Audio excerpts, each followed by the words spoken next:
শোনো বাবু, বুড়ি টাকা তো এখান থেকে বের করে দিছি, তাই না? তাহলে যে জন্য ঠিক আছে, আসছি, চলো। চলো।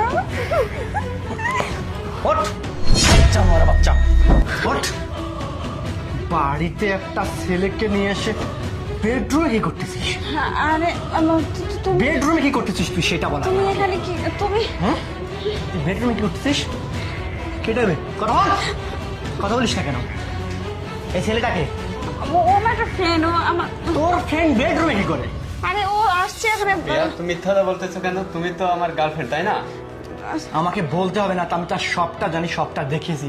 তোরা আমার মাকে শুকনো মরিচ আমার মায়ের মুখে ঠেলে ঠেলে দিয়েছিস, এক ফোঁটা পানি পর্যন্ত খেতে দিসনি আমার মাকে। তোরা আমার মা পানি চেয়েছি, আমার মাকে পানি খেতে দিসনি।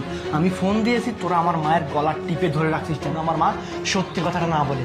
আমি দরজার কাছে দাঁড়িয়ে থেকে তার সমস্ত সত্যিটা দেখছি। তোরা কি কি ভাবে আমার মায়ের উপর অত্যাচার করছিস, কি কি করে আমার মাকে তোরা হেনস্থা করছিস। এখন তোদেরকে কি করা উচিত? তোদেরকে কি করা উচিত বল?